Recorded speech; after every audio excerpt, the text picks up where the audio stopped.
은혜 아니면 살 수 없는 우리에게 오늘 주시는 말씀은 갈라디아서 3장 22절에서 26절 말씀입니다. 다 찾은 줄 알고 같이 봉독하겠습니다. 그러나 성경이 모든 것을 제 아래에 가두었으니 이는 예수 그리스도를 믿음으로 말미암는 약속을 믿는 자들에게 주려 함이라. 믿음이 오기 전에 우리는 율법 아래 매인 바 되고 계시될 믿음의 때까지 갇혔느니라. 이같이 율법이 우리를 그리스도께로 인도하는 초등교사가 되어 우리로 하여금 믿음으로 말미암아 의롭다 함을 얻게 하려 함이라. 믿음이 온 후로는 우리가 초등교사 아래에 있지 아니하도다. 너희가 다 믿음으로 말미암아 예수 그리스도 안에서 하나님의 아들이 되었으니 믿음으로 말미암는 약속이라는 제목 및 욥의 고난은 성도에게도 오는가라는 부제로 말씀을 전해드리겠습니다. 네, 한 주간도 좋은 날에서 잘 지내셨습니까? 우리 가운데 어려움도 있고 또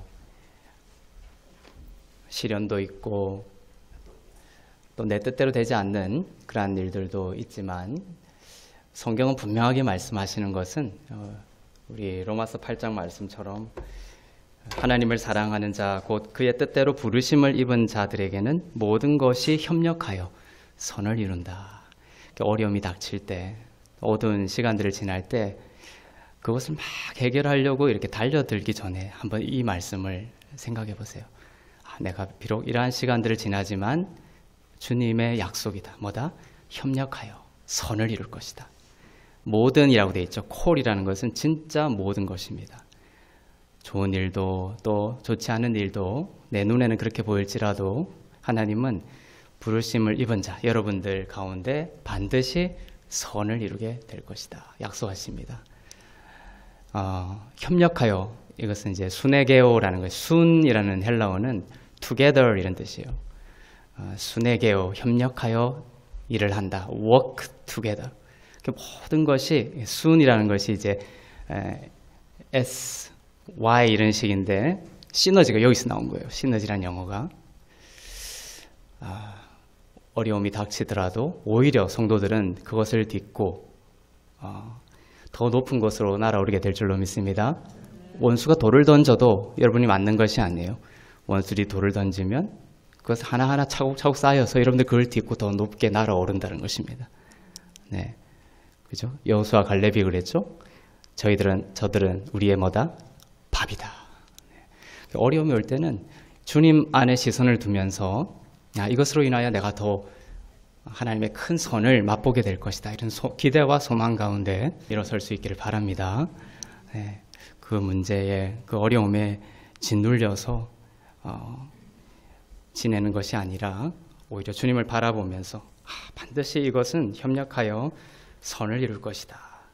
이러한 말씀을 기억하기를 바랍니다. 올라오면서 이 말씀을 전해드리기를 원한 하나님의 마음이 있어서 말씀을 드렸습니다. 오늘 말씀 아주 중요한 욥에 대한 말씀도 뒤에 나오는데 귀한 또 생명의 양식이 되기를 바랍니다. 교회는 왜 아프고 깨어 있을까? 많은 교회들이 왜 교회는 아브라함의 축복을 소유하지 못하고 있을까? 분명히 성경은 이렇게 말씀하고 있거든요. 약속을 따라서 아브라함의 자손이다. 교회가 약속을 따라 교회가 아브라함의 자손이기에 교회를 뭐라고 하냐면 세상의 상속자다. 천국의 상속자다. 이런 말도 될 수가 있겠지만 성경은 세상의 상속자다. 이렇게 말씀하고 계신데 교회는 왜 많은 교회들 깨어 있을까? 깨져 있을까? 이런 생각을 해봅니다. 오늘 본문 22절에 보면은 이렇게 되어 있습니다. 우리들에게 주신 약속에 대해서 말씀하고 있습니다. 약속. 구약에서는 이것이 약속이었지만 여러분들 그 약속을 받은 자들이에요. 무슨 약속이냐? 이 약속이 우리들이 왜 깨져 있는가와 관련이 있습니다. 22절에 이렇게 말씀하고 있습니다. 성경이 모든 것을 죄 아래에 가두었으니 이는 예수 그리스도를 믿음으로 말미암는 약속을 믿는 자들에게 주려 함이라. 이 약속을 주려고 했다는 것입니다. 예수 믿는 여러분들은 이 약속을 받으셨음을 믿으시길 바랍니다. 이 약속을 여러분들이 받았다. 받고 이제 소유하고 선포하고 나아가는 삶이 중요하다는 것입니다. 이 약속이 뭔지를 보겠습니다. 같은 이제 본문 구절에서 쭉 나오는 말씀입니다. 이 약속이 무엇인가? 24절 보겠습니다. 시작. 이같이 율법이 우리를 그리스도께로 인도하는 초등교사가 되어 우리로 하여금 믿음으로 말미암아 의롭게 함을 얻게 하려 함이라. 네. 앞에 약속이다라고 말씀해놓고 24절에서 그 약속을 설명하고 있습니다. 뭐다? 바로 예수 그리스도를 믿음으로 말미암는 약속은 바다 의롭다 함을 얻는 것이다. 이 약속을 여러분 받으셨습니까? 네. 여러분이 예수님을 믿는다라는 것의 중심에는 바로 믿음으로 의롭게 되었다라는 이 진리를 믿는 것이 그 중심에 있다라는 것입니다. 복음의 중심에도 하나님의 의가 나타난다라고 되어 있죠. 그리고 이 약속을 예수 그리스도의 때까지 이것이 오지 않았다라는 것이에요. 유대인들이 구약 시대에 얼마나 열심히 하나님을 섬겼습니까? 그때는 믿음으로 의롭다라는 것이 있다 없다? 없었다라는 거예요. 참혹한 것이죠. 그들이 얼마나 열심히 제사를 드리고 얼마나 열심히 하나님을 섬겼습니까? 그러나 하나님은 믿음의 때까지 이 믿음으로 의롭다함을 그들이 얻지 못했다는 것이에요. 이것이 아주 중요한 포인트가 되는 것이죠. 많은 사람들이 예수를 믿는다라고 하면서 의롭게 되었다. 그리스도 안에서 내가 의롭게 되었다는 이 진리를 모르고 있습니다. 이것이 많은 교회가 깨어져 있는 것과 관련이 있다는 것입니다. 세상 신이 이 진리를 가리고 있습니다. 여전히 죄의 고백이 중심이 되고 있고 여전히 행위를 인위적으로 만들어내는 것이 중심이 되어 있습니다. 그러나 성경의 약속은 무엇이었다? 믿음으로 의롭게 되었다. 이것이 성경의 약속입니다. 이 진리를 믿는 자는 어떻게 된다? 오히려 죄를 다스리게 되고 선한 열매를 맺게 되는 것입니다. 시간이 걸려도 참 열매가 맺힙니다. 내가 맺는 것이 아니라 성령께서 맺으십니다. 믿음으로 의롭게 되었음을 믿는 자는 또한 오늘 본문 쭉 같은 문단에서 나오는 말들입니다. 약속에 대해서 이야기하고 그 다음에 그 약속이 뭐다? 믿음으로 의롭게 되는 것이다 라고 선포하죠. 그리고 믿음으로 의롭게 되었다라는 것은 또 무슨 의미다? 바로 하나님의 아들이 된다는 것입니다. 하나님의 아들. 여러분이 하나님의 아들이라는 것을 믿습니까? 네. 그렇다면 믿음으로 의롭다라는 고백이 그 중심에 있는 것입니다. 오늘 같은 본문인데 갈라디아서 3장 26절 마지막 본문 9절 보겠습니다. 너희가 다 믿음으로 말미암아 그리스도 예수 안에서 하나님의 아들이 되었다. 예. 그렇죠. 이 믿음으로 말미암아 여러분이 하나님의 아들이 되었다라는 말씀을 선포하고 있습니다. 그러니까 믿음으로 예수님이 오시면서 성령이 오셨고 성령이 오면서 여러분이 믿음으로 의롭게 되었다라는 선포가 있습니다. 이게 다 같은 말이라는 거예요. 성령이 오셨고 성령이 하시는 증언은 뭐다? 여러분이 믿음으로 모든 죄를 사함받고 의롭게 되었다는 선포이고 그것은 여러분들이 하나님의 아들이 되었다라는 것입니다. 어려움이 닥치면 여러분의 정체성으로 먼저 돌아가셔야 되는 거예요. 이 어려움을 내 힘으로 막 하게 돼요. 그것을 모르면 내가 하나님의 아들이구나. 딱 거기서 그 정체성 가운데 묵상하기 시작하면 놀라운 하나님의 능력이 성령 가운데 나타나게 되는 것입니다. 믿음이 오기 전에는 무엇이 있었느냐? 오늘 본문 말씀에 보면 율법이 있었습니다. 그죠? 그런데 그 율법은 사람을 자유롭게 하는 것이 아니라 사람을 얽어매고 감옥에 가두어 버렸습니다.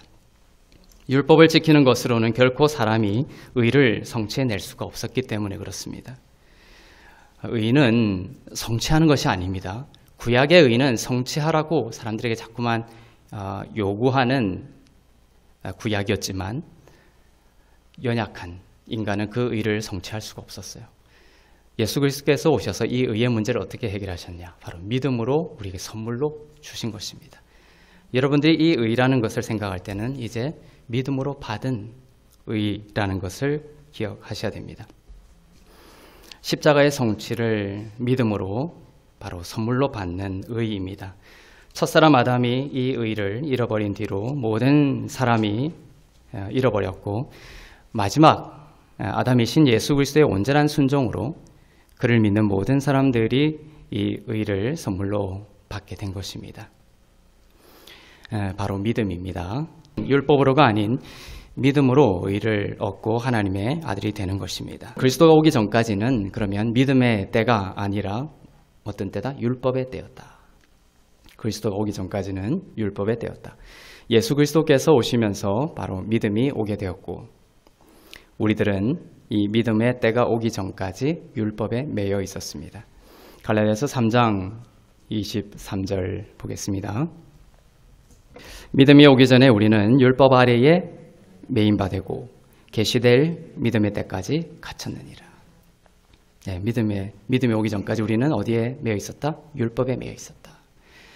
그리고 계시될 믿음의 때까지 우리는 율법에 갇혀 있었던 것입니다.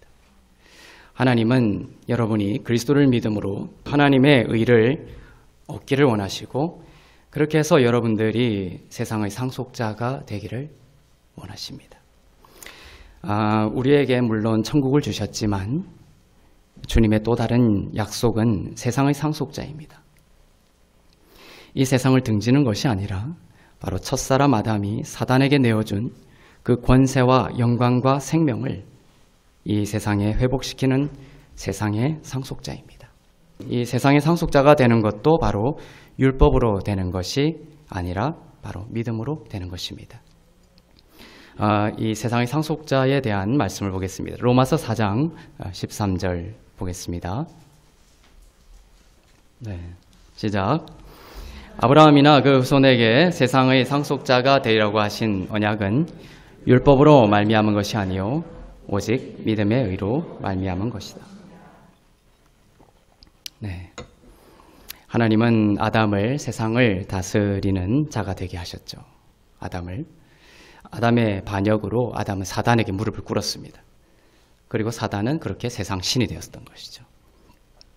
이 세상 신으로부터 그리고 그 세상의 상속자로서의 권세를 회복시키는 바로 그것이 그리스도의 언약 성취를 통해서 이루어졌습니다. 그리고 그를 믿는 모든 자들이 의를 입고 세상의 상속자가 되었습니다. 한 사람 아담의 타락으로 인하여 그 세상의 상속자의 권세가 사단에게 옮겨졌던 거예요. 예수 그리스도의 십자가는 우리에게 영생을 주시는 의미도 있지만 또 다른 의미로는 바로 세상의 상속자로서의 권세를 여러분들이 회복시키기 위한 것이다. 무엇으로 말미암아 어떤 약속의 성취를 통해서 믿음으로 여러분을 의롭게 하신다라는 그 진리를 통해서 말입니다. 그러니 여러분이 그리스도 안에서 내가 의롭다라는 이 선포가 얼마나 중요한 진리인지 아시겠죠? 나는 세상의 상속자다. 그 권세의 회복을 여러분 가운데 사단에게 선포하는 것입니다. 앞서 질문했죠. 왜 교회는 아프고 깨어져 있는가? 왜 교회는 아브라함의 축복을 소유하지 못하고 있는가?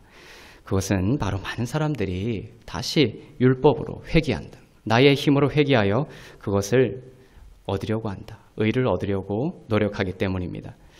율법을 더 잘 지키면 하나님이 축복하신다. 이렇게 생각하고 말하면서 그렇게 하고 있습니다. 그래서 깨졌던 것입니다. 율법은 선하고 거룩하고 공의롭습니다. 그러나 문제는 율법은 거룩하고 너무나 순수하고 공의롭지만 사람을 의롭고 거룩하게 만들어주지는 못합니다. 복음은 무엇에 대해서 이야기하고 있는 거냐면 마음의 변화에 대해서 이야기하고 있습니다. 마음의 변화를 통해서 행위의 변화를 가져오는 것이 복음입니다. 은혜의 복음입니다. 그러나 율법은 인간의 노력에 의한 행위 변화에 초점을 두기 때문에 씨 없는 열매가 됩니다. 이렇게 말하면 혹자는 이렇게 반문하죠. 그러면 무율법자가 아니냐? 아닙니다.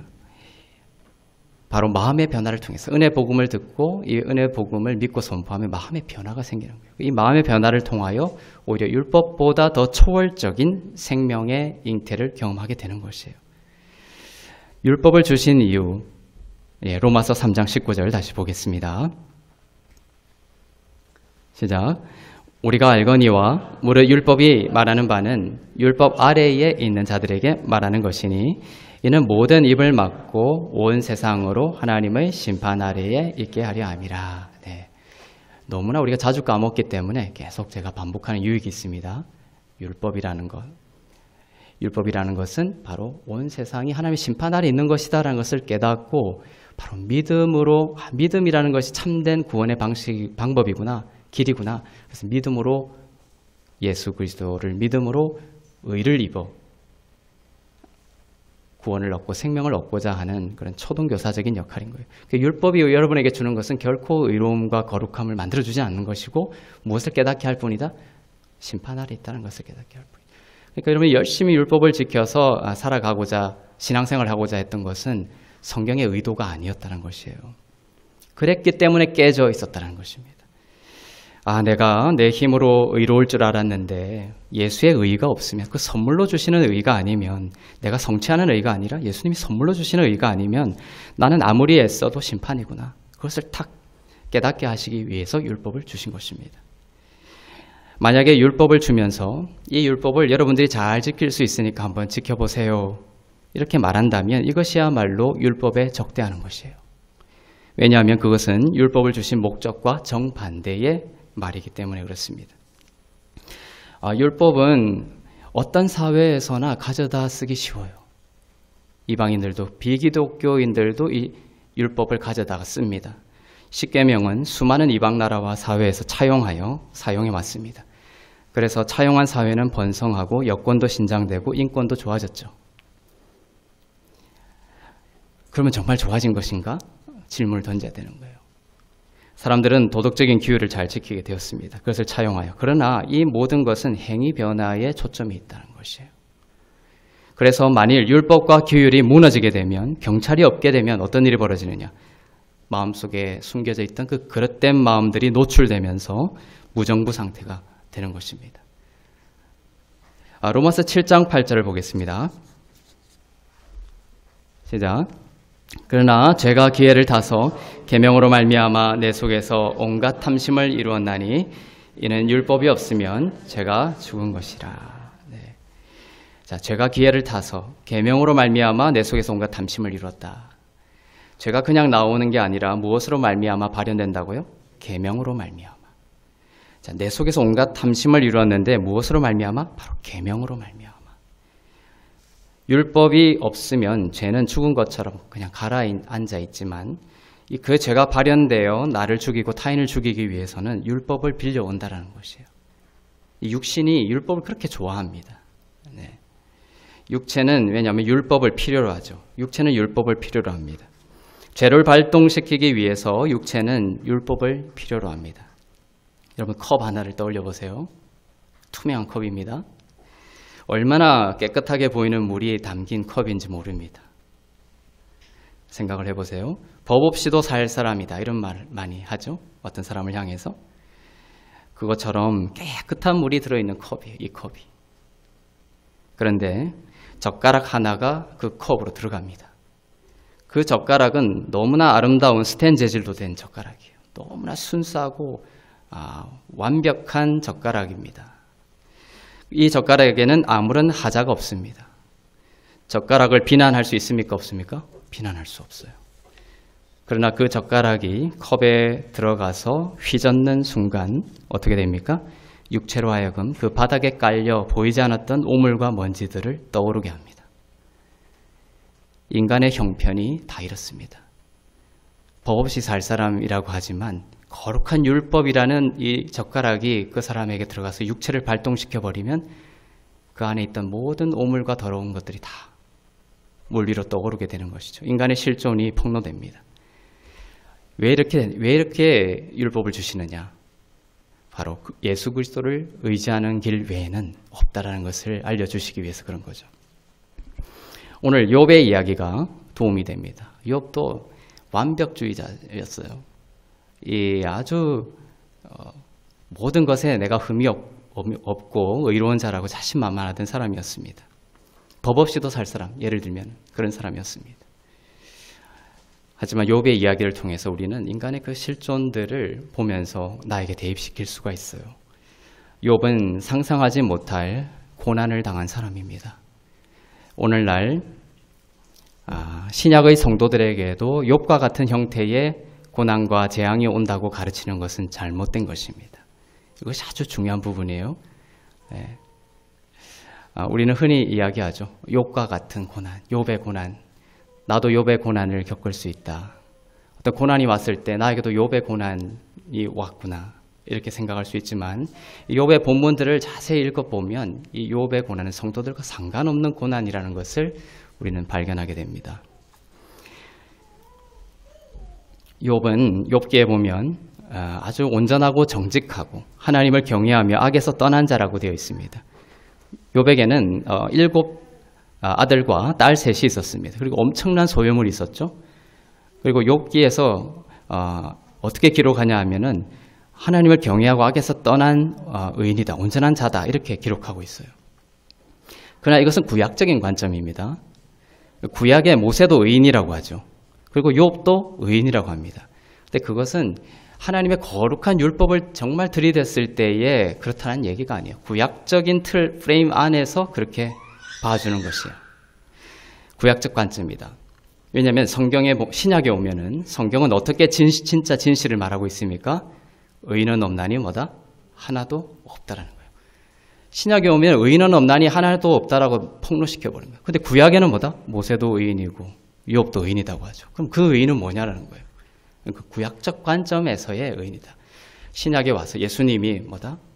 어떤 간음을 한 것이 간음이 아니라 마음으로 누군가를 생각해도 그게 간음이다. 완전히 거룩한 그 아까 완벽한 스테인 재질의 젓가락으로 우리의 육신을 휘저버리는 거예요.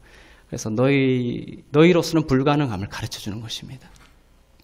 욥의 그런 기술들, 의인이라고 되어 있는 그 기술들은 그런 관점이라는 것이에요. 그러니까 이 거룩한 하나님의 율법이라는 그 젓가락을 넣었을 때, 율법을 넣었을 때는 욥도 똑같은 사람이라는 것을 보여줍니다. 구약에 이렇게 표현된 것은 구약에서 가장 의인이라도 심판을 면하지 못하지만 신약에서는 가장 불가능한 사람도 하나님께서 일으키심을 보여주시려는 것입니다. 모세는 당대 가장 의인이라고 표현되어 있지만 가나안 땅에 들어가지 못했죠. 하지만 예수님이 오셔서는 개라고 불리던 사마리아 여인, 당대 가장 낮고 낮은 자에게 구원을 주시고 성령을 주셨습니다. 구약은 가장 높은 자도 실패했지만 신약은 가장 실패한 자도 그리스도 안에서 생명을 주시는 그리스도다라는 것이에요. 완벽주의자 욥은 외연적으로는 당대 가장 훌륭한 자였지만 그의 가장 깊은 곳에는 무엇이 있었느냐? 정죄의식과 죄의식이 있었습니다. 이것이 아주 중요한 부분입니다. 욥기 1장 5절을 보겠습니다. 그들이 차례대로 잔치를 끝내면 욥이 그들을 불러다가 성결하게 하되 아침에 일어나서 그들의 명수대로 번제를 드렸으니 이는 욥이 말하기를 혹시 내 아들들이 죄를 범하여 마음으로 하나님을 욕되게 하였을까 함이라. 욥의 행위가 항상 이러하였더라. 네. 여러분 욥기에 대해서 가졌던 들었던 모든 관점들을 지금 갈아엎어야 됩니다. 완전히. 여러분들 마음속에 두었던 견고한 진이에요. 사단이 주었던. 자, 욥의 그 실존, 영혼의 깊은 곳을 지금 말하고 있습니다. 뭐라고 되어 있습니까? 욥은 다른 사람들의 번제까지 드렸어요. 이게 정상입니까, 이게? 욥은 다른 사람들, 자기 아들들의 번제까지 다 철저하게 드렸어요. 그 동기가 뭐라고 되어 있습니까? 혹시 내 아들들이 죄를 범하여 마음으로 하나님을 욕되게 하였을까 합니다. 욥의 행위가 항상 이러했다는 것입니다. 욥의 영은 죄사함과 의롭게 하심의 영이 아니라 조금이라도 죄가 드러나면 내가 망하게 될 것이다. 내가 형벌을 받게 될 것이다. 라는 두려움 속에서 죄의식과 정죄함의 노예가 된 영이었던 것이에요.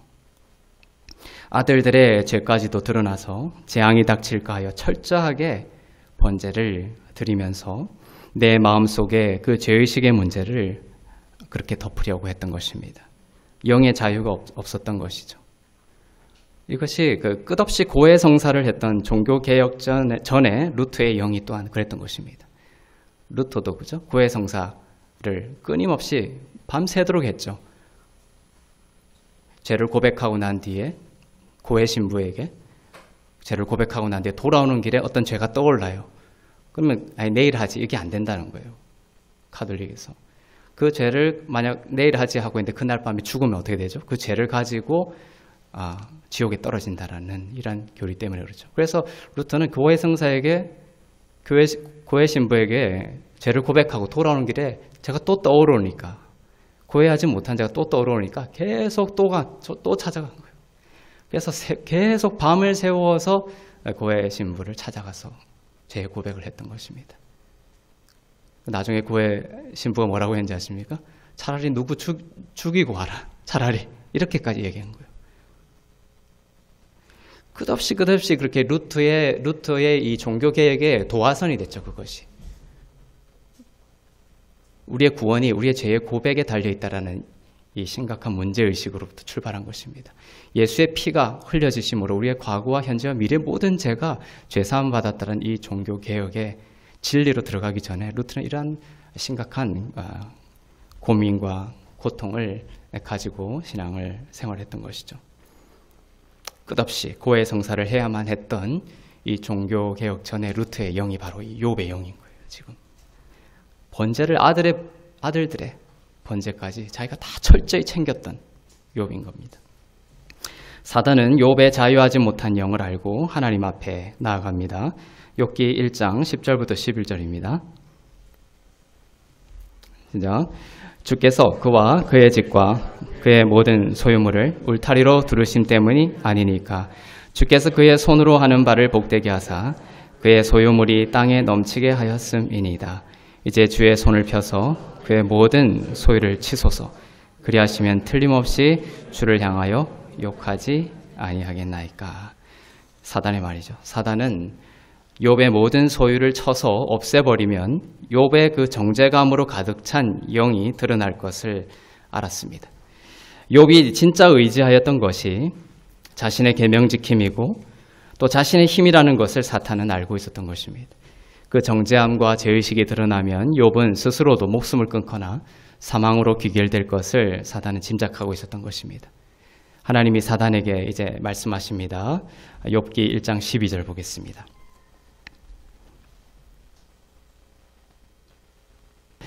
여호와께서 사탄에게 이르시되 내가 그의 소유물을 다 내 손에 맡기노라. 다만 그의 몸에는 내 손을 대지 말지니라. 사탄이 곧 여호와 앞에서 물러가니라. 이 구절을 보면 이제 사탄이 하나님과 얘기를 막 나누고 있죠. 사단이 하나님의 허락을 받는 장면입니다. 그리고 욥을 공격하러 갑니다. 모든 소유물을 다 빼앗고 결국 또 욥의 그 가족들, 아내와 그 자식들까지 다 죽여버리죠. 여러분들이 반드시 기억해야 할 것은 지금은 이러한 일이 불가능하다는 것이에요. 본문에서 사탄의 위치가 어디입니까? 바로 하나님 앞입니다. 그 자리, 지금 욥기에서 보면 사단이 하나님과 거래하고 있는, 말을 붙이고 있는, 대화하고 있는 그 자리가 하나님 앞에 돼 있어요. 그 자리는 첫사람 아담의 자리였어요, 원래. 그런데 아담이 타락하면서 사단에게 내어준 자리입니다. 그래서 사단이 하나님과 지금 거래하고 있는 장면이 가능하게 된 것이죠. 사단이 세상의 상속자 노릇을 하고 있는 모습입니다. 그러나 이제 예수 그리스도께서 오심으로 그 자리에 누구의 피가 뿌려졌어요? 예수 그리스도의 피가 뿌려졌어요. 욥기에서 이 사단이 하나님 앞에 위치한 그 자리, 첫사람 아담의 자리였지만 타락해서 사단에게 내어준 자리이고 예수 그리스도가 오심으로 그 자리는 예수 그리스도의 피가 뿌려진 자리이고 그 자리에 더 이상 사단이 올 수 있다 없다? 없다라는 것이에요. 사단은 이제 하나님 앞에 설 수가 없는 그런 패배한 자인 것입니다. 예수의 피가 뿌려졌습니다. 이것이 신약의 시대입니다. 사단은 패배했고 하나님 앞에 나와서 지금 욥기서와 같은 참혹한 말과 거래를 할 수 없게 되었습니다. 그래서 신약에 보면 사단의 자리는 주님의 발등상, 발밑에 짓밟히는 자리가 된 거예요. 욥기와 같이 하나님 앞에 나와서 말을 걸 수 있는 자리가 아니게 된 것입니다. 그런데 욥기서를 읽으면서 우리는 계속 경고한지는 묶여있죠. 어떤 안 좋은 일이 생기면 지금 어떤 욥기의 그 끝이 내한테 올 거라고 지금 두려움이 확 오게 되는 거예요. 그리스도의 피를 생각하지 못하는 것이죠. 이 세상 신이 지금까지 욥기서를 가지고 성도들의 눈을 가려서 혼미하게 하고 영광의 복음의 광채가 비치지 못하게 한 부분이 바로 이 부분입니다. 지금도 사단은 하나님 앞에 자리를 틀고 성도들을 향한 재앙의 통로가 되고 있다, 이렇게 믿게 하고 있습니다. 욥의 재앙이 바로 피로 사신, 주님의 피로 사신 성도들에게도 올 수 있다라고 사단은 가르치고 있죠. 그때 여러분들이 주장해야 될 것은 뭡니까? 바로 그 자리에 그리스도의 피가 뿌려져서 사단은 패배했고 더 이상 이 욥기와 같은 모든 재앙이 그리스도에게 가까이 오지 못해. 그 시편 91편에 나와 있죠. 모든 재앙이 그리스도를 믿는 의로움을 주장하는 자에게 가까이 오지 못하게 되는 축복이 오게 된 것입니다. 욥은 모든 소유를 잃어버리고 자녀들까지도 잃어버리게 됩니다. 욥의 세 친구가 차례로 나와서 욥과 대화를 하죠. 세 친구가 등장합니다. 그 세 친구의 대화를 통해 욥이 숨겨왔던, 진짜 욥이 의지했던 것이 은혜가 아니었다는 것이 밝혀집니다. 다른 것이었음이 드러나죠. 그러니까 교회 안에서도 열심히 신앙생활하고 남들이 보기에 정말 좋은 신앙의 모습을 가지고 있다는 사람이지만 하나님은 아시죠. 그 깊은 곳에 무엇을 의지하고 있는지, 은혜를 의지해서 나온 선한 어떤 성령의 열매인지, 나의 힘으로 그렇게 하고 있는 것인지. 나의 힘으로 하고 하면 정말 계속 그 스트레스가 계속 쌓이게 됩니다. 자, 욥이 이 세 친구를 통해서 욥이 진짜 의지했던 것이 뭐냐? 세 친구의 이름이 무엇입니까? 빌닷과 소발과 엘리바스입니다. 빌닷은 전통이라는 뜻입니다. 소발은 율법이라는 뜻이고 엘리바스는 경험이라는 뜻입니다. 빌닷은 전통, 소발은 율법, 엘리바스는 경험. 욥이 의지했던 것이 결국은 인간의 전통이었고 율법이었고 자신의 힘과 경험이었다는 것입니다. 자기의 힘과 능력과 지혜였던 것입니다. 그것으로 불가능하다라는 것을 이제 욥은 서서히 깨달아갑니다.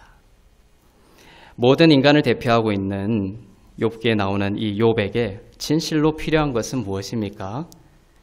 바로 중보자 되시는 예수 그리스도이십니다. 우리에게서는 방법이 없다는 것이에요. 중보자 되시는 예수 그리스도. 대화 속에서 욥이 그것을 깨닫게 됩니다. 욥기 33장 23절부터 24절입니다. 만일 일천 천사 가운데 하나가 그 사람의 중보자로 함께 있어서 그의 정당함을 보일진대 하나님이 그 사람을 불쌍히 여기사 그를 건져서 구덩이에 내려가지 않게 하라. 내가 대속물을 얻었다 하시니라. 그렇죠? 여기서 이 중보자가 등장하죠. 만일 일천 천사 가운데 하나가 그 사람의 중보자로 있어서 그의 정당함을 보일진데 하나님이 그 사람을 불쌍히 여기사 어떤 대속물이라는 단어가 또 나옵니다. 중보자를 통한 구원의 필요성을 이야기하고 있습니다. 이 대속물에서 대속은 대가를 치르다라는 뜻입니다. 중보자 되시는 예수 그리스도께서 십자가에서 여러분의 모든 죄와 형벌에 대한 대가를 치르셔서 믿는 여러분들이 죄에서 해방되고 하나님의 의를 선물로 받고 하나님의 아들들이 된다라는 그 진리를 품고 욥기가 이제 끝나가고 있는 거예요. 듣기만 했던 그 하나님께서 우리들이 만질 수 있고 또 눈으로 볼 수 있는 성육신하신 예수 그리스도로 오실 것에 대한 이야기까지 하고 있습니다. 바로 그분을 우리가 믿어야 하는 것이죠. 욥기 42장 4절부터 5절입니다. 시작. 내가 말하겠사오니 주는 들으시고 내가 주께 묻겠사오니 주여 내게 알게 하옵소서. 내가 주께 대하여 귀로 듣기만 하였사오나 이제는 눈으로 주를 배움나이다. 우리가 눈으로 주를 보게 됐죠. 하늘 보자 버리시고 예수께서 이 땅 가운데 우리와 같은 육체를 가지시고 오셔서 우리가 눈으로 주를 보게 되는 그런 놀라운 일들이 있게 된 것입니다. 그 중보자를 우리가 보게 된 것이죠. 욥의 결론은 이처럼 중보자 대신 예수 그리스도를 의지하는 것으로 끝이 납니다. 아무리 번제를 철저히 드려도 해결되지 않았던 영혼의 저주와 묶임과 정죄가 바로 예수 그리스도를 믿는 믿음으로 풀려나게 되는 것입니다. 그리고 그 중보자를 의지하며 나아갔을 때 욥은 잃어버린 것들을 2배로 보상받는 축복을 얻게 됩니다. 네. 2배라고 하니까 딱 2배다 이런 의미가 아니라 완벽한 하나님의 축복을 말하는 거예요. 그렇죠? 므낫세와 에브라임을 엇갈려서 축복하죠. 므낫세가 장자였습니다. 에브라임은 차자였죠. 에브라임이 두 배의 축복이란 뜻이에요. 두 배의 축복. 은혜를 상징합니다. 므낫세는 기억에서 잊혀지다, 망각 이런 뜻이에요. 그런데 이 오른손으로 므낫세를 축복하는 것이 아니라 이 장자권의 축복을 가진 오른손으로 에브라임을 차자를 축복하는 거예요. 그리고 왼손으로 므낫세를 축복하죠. 엇갈리게 축복합니다. 그렇죠? 그것은 장자의 죽음을 통하여 상속권이 없는 차자인 에브라임을 장자로 올려놓는 예수 그리스도의 사역을 말하는 거예요. 그렇죠? 여러분들이 상속권이 없는, 세상에 상속권이 없는 그러한 자였지만 므낫세 대신 예수 그리스도의 장자의 그 폐위를 통하여 바로 하나님의 축복이 차자였던 여러분에게 에브라임의 축복으로 온 겁니다. 장자의 축복은 바로 그 두 배의 축복이라는 것 속에는 장자의 세상의 상속권을 회복하는 그리스도 안에서의 놀라운 영생과 구원의 축복을 말씀하고 있습니다. 그것을 취소해달라고 하죠. 그렇지만 어떻게 대답합니까? 내가 한번 축복하였으니 그것을 돌이키지 아니하리라. 에브라임의 축복을 결코 돌이키지 아니하실 것입니다. 그래서 이 두 배의 축복, 욥기의 맨 뒤쪽에 욥이 두 배의 축복에 보상받는 의미가 바로 그런 의미예요. 예수 그리스도를 통해서 믿는 자들에게, 교회에게 주시는 세상의 상속권의 회복을 말하는 것입니다. 장자로서의 회복. 욥기 42장 10절이 바로 그 내용입니다. 시작. 욥이 그의 친구들을 위하여 기도할 때 여호와께서 욥의 공경을 돌이키시고 여호와께서 욥에게 이전 모든 소유보다 갑절이나 주신지라. 여기 에프라임 두 배의 축복이라는 뜻입니다. 욥이 이 중보자를 통해서 이 일이 가능하게 된 것입니다. 욥의 어땀 때문이 아닙니다. 바로 욥이 누구를 바라보게 된 거예요. 결국은 전통과 경험과 율법을 의지한 게 아니라 중보자를 바라봄으로써 바로 욥이 이전보다 갑절이나 되는 놀라운 축복을 얻게 된 거예요. 믿음으로 세상의 상속자가 되는 그런 회복을 나타내고 있습니다. 바로 믿음으로 세상의 상속자가 된 아브라함의 자손들, 즉 교회를 나타내고 있습니다. 이제 이러한 그리스도 안에서의 욥의 해석들을 보면서 이제 여러분들 선포할 수 있어야 돼요. 욥의 재앙은 성도들에게서 끊어졌음을 선포합니다. 이 견고한 진이 먼저 들어옵니다. 여러분에게 이러한 욥과 같은 재앙들이 오기 전에 먼저 견고한 진이 머릿속에 들어오는 거예요. 욥과 같은 일을 나도 당할 수가 있겠구나라는 생각들이 견고한 진을 형성하고 주님이 주시는 꿈과 환상이 아니라 그런 사단이 심어준 견고한 환상이 나의 잘못된 꿈과 환상이 되면 그것이 우리에게 발현이 되는 거예요. 그 두려움이 우리의 모든 생각과 혼과 육을 재정리를 시키기 때문에 그래요. 그 견고한 진은 예수 그리스도 한 분의 순종으로 말미암아 이제 그 자리에 사단의 자리에 피가 뿌려지고 여러분들이 온전한 하나님의 세상에 온전한 상속자로 회복되었음을 여러분들이 선포할 수 있어야 됩니다. 견고한 진을 무너뜨려야 되는 거죠. 욥에 나오는 이 모든 재앙들이 이제 나와 상관없는 재앙이 되었음을 선포하셔야 됩니다. 그리스도의 피로 사신 성도는 늘 하나님 앞에 주와 동행하며 어떠한 어둠과 재앙도 성도에게 가까이 오지 못하며 갑절의 은혜로 살게 될 것입니다. 그래서 시편 91편을 암송하는 유익이 여기 있습니다. 이 욥기를 통해서 우리 마음속에 깊이 견고히 세워졌던 그 견고한 진을 시편 91편으로 무너뜨리는 거예요. 시편 90편은 예수 그리스도 율법 아래에 있는 이야기입니다. 시편 90편은. 근데 시편 91편은 바로 예수 그리스도를 통해 성도들에게 주신 축복을 이야기하고 있어요. 그렇죠? 밤에 찾아오는 공포와 낮에 날아드는 모든 화살로부터 너희를 지키시고 모든 재앙이 너희에게 가까이 오지 못하리라. 근데 욥은 뭡니까? 가까이 올 수 있으니 조심해라는 것이죠. 하지만 주님은 여러분들 세상의 상속자로 만드시고 하나님의 의를 믿음으로 주시고 세상의 상속자로 살아가기를 축복하시고 원하신다는 것입니다. 이제 여러분 가운데 이러한 세상의 상속자, 믿음으로 말미암아 내가 의롭게 되었으므로 하나님께서 나에게 세상의 상속자로서의 권세를 회복시켜 주셨다. 더 이상 욥의 재앙이 나로부터 끊어졌고 하나님께서 나를 축복하시고 또한 축복하시고 나의 미래는 영광의 빛 가운데 밝을 것이다. 흔들리지 않는 반석을 의지하고 살아갈 수 있기를 바랍니다. 그것을 믿으면 주님의 말씀처럼 믿음대로 될 것입니다. 내 믿음대로 될 것이다. 네. 항상 내 믿음 하면 내 믿음 아니라고 했죠. 성경에 내 믿음대로 될지어다. 우리의 믿음은 항상 연약합니다. 다 섞여 있어요. 그래서 내 믿음 할 때는 주님이 주시는 그 그리스도의 믿음을 말합니다. 하나님의 아들의 믿음을 말합니다. 그래서 나의 연약한 믿음, 그걸 의지하면서 이거 이런 믿음 가지고는 안 돼, 이렇게 하는 것이 아니라, 그럼에도 불구하고 그 그리스도의 온전한 믿음을 내가 붙들고 있기 때문에 내가 온전한 세상의 상속자로서 갑절의 축복을 받는 삶이 될 것이다. 이렇게 주장하길 바랍니다. 그렇죠? 베드로가 물고기를 잡죠. 밤새 잡아요, 갈릴리에서. 근데 한 마리도 못 잡죠. 베드로는 그 갈릴리에서 가장 탁월한 어부입니다. 그런데도 물고기를 못 잡아요. 그런데 예수님께서 오른쪽에다가 그물을 던져라. 베드로가 예수님을 잘 알지 못했을 때는 깊은 곳에 물을 던지라고 합니다. 그 베드로의 그 깊은 정죄의식과 이것을 터치하는 것이죠. 예수님이 부활하시고 난 뒤에는 깊은 곳이 아니라 뭐냐, 오른손, 승리를 상징하는 오른쪽이라는 단어가 나와요. 오른쪽에 그물을 던져라. 주님이 그물을 던지라고 했을 때 그물을 던졌더니 153마리예요. 153마리라는 것은 1부터 17까지를 더한 거예요. 히브리적으로 17은 승리의 숫자입니다. 그러니까 베드로는 완벽한 수확을, 에프라임과 같은 수확을 얻은 것이죠. 자, 이 물고기를 누가 잡은 거예요?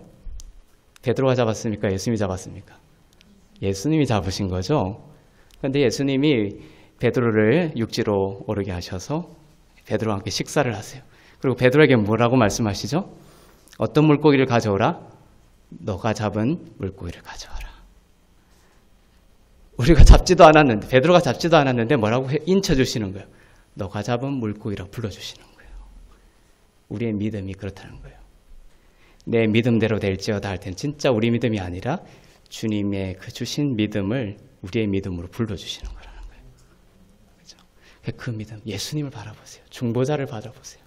그 중보자의 믿음과 그 중보자의 순종과 그 십자가에 그 중보자로 오셔서 우리의 모든 대가를 치르신 그의 피가 그 사단이 앉았던 피에 뿌려지고, 더 이상 이제 사단은 패배했으며 발등상이 되기까지 계속 패배하고 있으며, 바로 여러분들이 그리스도 안에서 의를 입고 하나님의 영원한 세상의 상속자가 되었음을 믿고 선포하며 그러한 모든 하나님의 축복을 누리는 하나님의 자녀들 다 되시기를 주님의 이름으로 축원합니다. 기도하겠습니다. 네, 오늘 주신 말씀을 기억하면서 나에게 주신 말씀 오늘 하나님 앞에 다시 가져가기를 원합니다. 하나님, 내 안에 그 견고한 진, 내 힘과 율법을 의지하고 나의 노력으로 살아가려고 했던 모든 것을 이 시간 내려놓게 하여 주시옵소서. 주님, 욥처럼 율법을 의지하고 나의 힘을 의지하고 전통을 의지하고 나의 경험과 지식을 의지했던 그러한 것으로 인하여 나의 삶이 깊은 곳에서부터 무너졌습니다. 너무나 큰 스트레스와 억압과 무게 때문에 내가 지치고 깨져 있었습니다. 세상의 상속자라고 하셨는데도 그것을 누리지 못하고 절망하고 낙심하고 모든 것이 고갈되었습니다. 이 시간 회복하기를 원하시는 하나님의 마음 앞으로 갑니다. 하나님, 그 사단이 앉았던 그 자리가 예수의 피로 피 뿌려짐으로 말미암아 내가 그리스도의 의 안에서 세상의 상속자가 되었음을 감사합니다. 내 안에 쌓인 그 욕기의 그 껍질과 같은 재앙들이 이제 더 이상 나에게 오지 아니함을 감사드립니다. 내 안에 그 견고한 진들이 무너지게 하여 주시옵소서. 이제는 주님께서 시편 91편의 약속으로 나의 삶을 축복하시고 나의 자녀의 삶을 축복하시고 나의 미래와 우리의 가정과 우리 자녀들의 모든 미래를 의로운 손으로 붙들고 계심에 감사드립니다. 주님, 우리의 어떤 연약함에도 불구하고 세상의 상속자로 삼으신 그리스도 안에 두신 주님의 놀라운 은혜로 말미암아 지금 우리가 이제 소망할 수 있게 되었음에 감사드립니다. 어떤 어려운 가운데서도 주님 바라보게 하여 주시옵소서. 어떤 어려운 가운데서도 나를 위하여 피 흘리신 주님, 그 주님으로 인하여 내가 의롭게 되고 이제 모든 것이 협력하여 선을 이루게 될 것임을 믿음으로 받게 하여 주시옵소서. 평안을 주시옵소서. 안식을 주시옵소서. 두려워 떨지 않게 하여 주시옵소서. 주님이 오른팔로 나를 두르고 있음을, 울타리같이 나를 두르고 있음으로 인하여 어떠한 어둠도 우리 가정 가운데 또 이 교회 가운데 주님의 백성 가운데 가까이 오지 못함을 믿음으로 고백하고 선포할 수 있게 하여 주시옵소서. 사단과 원수와 모든 저주가 교회된 성도들의 그 발밑으로 패배하여 들어오고 있음을 꿈과 환상으로 보게 하여 주시고 선포하게 하여 주시고 지금 모든 주님 어려운 가운데서도 짓눌리지 아니하고 주님 붙들고 일어설 수 있도록 주님 소망을 더하여 주시옵소서. 함께 기도하며 나가시겠습니다. 살아계신 하나님, 깨져 있었고 무너져 있었습니다. 나의 힘으로 하려고 하다가 지쳤습니다. 주님께 가져오라고 하시는 주님의 음성을 도외시했습니다. 하나님, 이제 나의 모든 것을 내려놓고 그리스도의 피 앞으로 갑니다. 중보자 되시는 주님 앞으로 갑니다. 주님 안에서 나의 영혼이 안전하며 주님 안에서 나의 혼과 육이 회복될 것이며 주님 안에서 나의 가정이 축복의 통로가 될 것임을 믿습니다. 하나님, 이제 욥과 같이 살지 않겠습니다. 전통과 율법과 경험을 의지하여 살지 않겠습니다. 이제 예수 그리스도 한 분으로 말미암아 나의 모든 죄가 용서함 받았고 이제 정죄함이 나로부터 떠나갔고 심판이 내 앞에 있지 아니하며 이미 과거가 된 것임을 선포하며 나아갑니다. 하나님, 축복하여 주시옵소서. 오른손을 들고 축복하시는 주님의 모습을 바라보게 하여 주시옵소서. 세상의 상속자로 부르시고 성령을 더하심으로 말미암아 하늘과 땅에 있는 모든 권세를 성도들에게 주셨는데 내가 그것을 누리지 못했습니다. 나의 힘으로 하려고 해서 그렇습니다.